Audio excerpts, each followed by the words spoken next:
Bonjour à toutes et à tous, je vais vous présenter les nouveautés d'InfraWorks 2023 en liaison avec Structural Bridge Design. Donc il y a quatre principales nouveautés.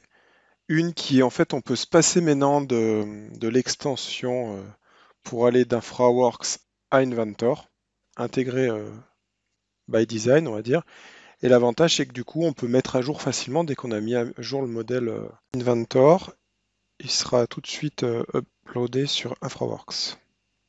Donc il y a aussi une fonction de recherche des commandes avec CTRL F qui est vraiment pratique. Et puis il y a aussi l'interopérabilité maintenant quand on va mettre à jour les ouvrages sur Structural Board Design, bah, on peut faire lire ces modifications à InfraWorks pour les ponts en acier.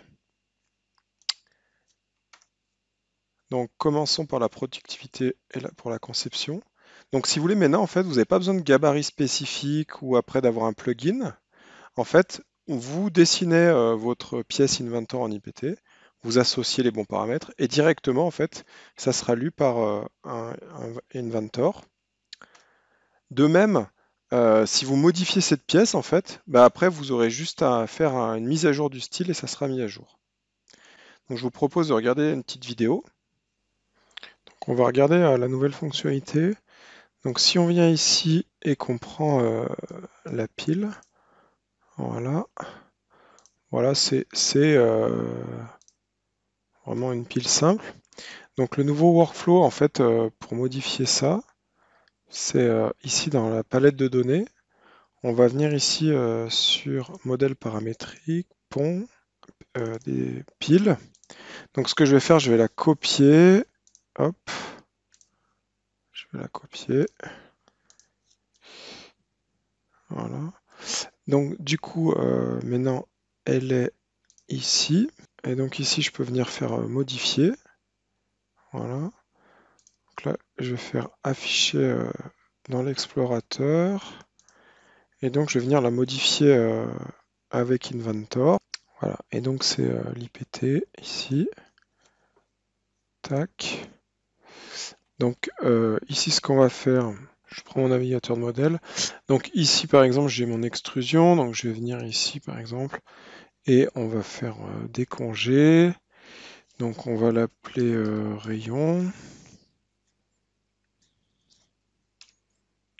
On va dire que ça fait 250 mm. Et congé. Voilà. Hop. Tac. Tac. Tac. Donc si on vient ici, on doit... Donc là, je peux essayer de voir un petit peu.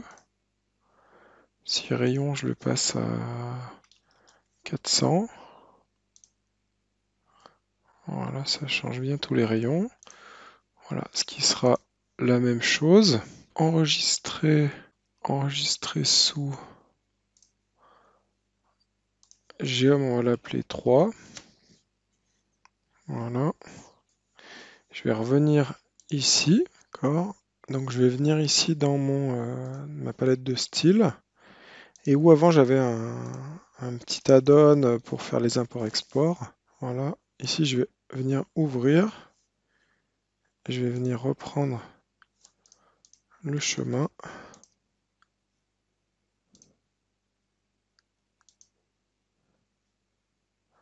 Voilà.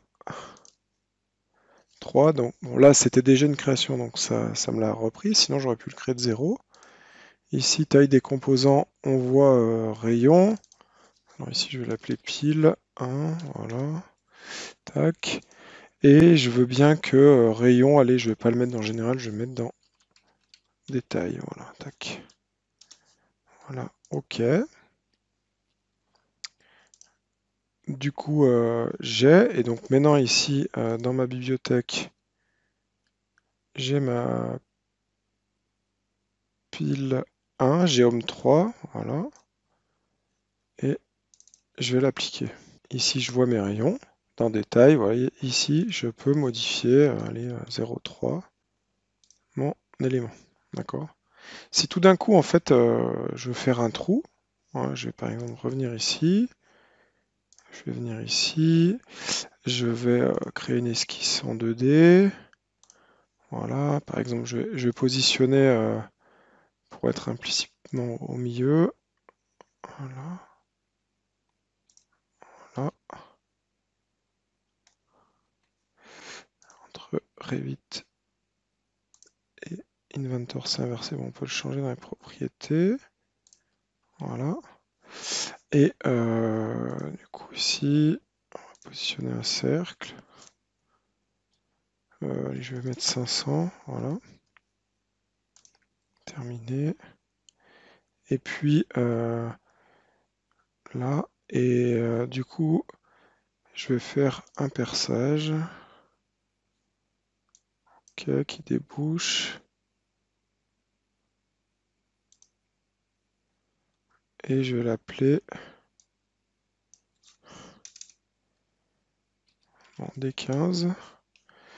Voilà, et D15, je vais le renommer Donc je vais l'appeler perçage et je le mets en valeur clé.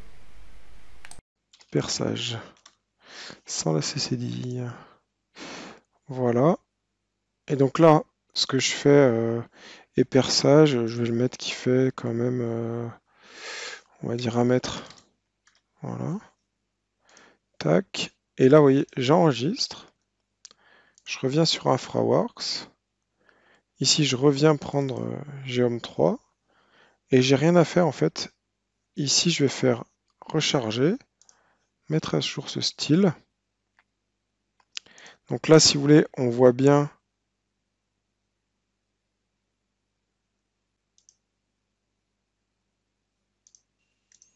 Donc là, ici, j'ai bien mon perçage. D'accord? OK. Et alors, il faut que je fasse un monter, hop, F5. Et donc là, j'ai bien mon trou. Là. Et ici, on retrouve bien dans le détail. Par exemple, si je mets 2 mètres, je vais avoir un trou de 2 mètres. Autre nouveauté, la nouvelle fonction rapide CTRL F pour rechercher. Et vous pouvez taper directement et ça vous donne la liste de commandes. Passons à l'interopérabilité maintenant. Donc en fait, ce qui se passe, c'est que maintenant, vous allez exporter à InfraWorks les ponts en acier. Donc soit modèle grillage, soit analyse de poutres, de fils de poutre. Vous allez maintenant modifier sur Structural Bridge Design si c'est pas adapté au calcul. Et la nouveauté, c'est qu'en fait, maintenant, vous allez pouvoir mettre à jour dans InfraWorks. Donc on va venir sélectionner le pont et lancer l'analyse d'une file à poutre. Voilà. Voilà, donc là, j'accélère un peu. Donc ici, on voit qu'il y a un problème sur la flexion de trafic groupe 1, groupe 5 à l'ELU. Donc du coup, on va ouvrir dans Structural Bridge Design le pont. Donc on va regarder bien sûr les moments ELU. Donc je recalcule la poutre pour avoir les moments. Je regarde les moments en groupe 1, groupe 5 puisque c'est ça qui posait problème. Donc on voit bien le dépassement du moment. Donc ce que je vais faire, je vais augmenter ma section. Je vais augmenter le I. D'accord, le PRS. Donc je viens ici, je sélectionne I. Et du coup, il manquait pas grand chose, je vais mettre 2200. Et puis je vais un peu augmenter l'âme parce que là ça fait quand même un peu short pour rester dans les tolérances. Voilà, bon c'est peut-être même un peu encore trop short. C'est l'exemple. Voilà, après je recalcule ma poutre. Voilà, donc là on voit bien que les courbes de moment, enveloppe, je suis au-delà du capable. Et du coup, après j'enregistre. Je reviens sur InfraWorks. Et sur InfraWorks, en fait, je demande la mise à jour à partir de Structural Bridge Design. Voilà. Et donc là, voilà, j'ai mes nouvelles résultats. Et on voit bien que ma poutre a pris 8 cm que j'ai rajouté et l'âme passait de 2 à 3. Merci, bonne journée.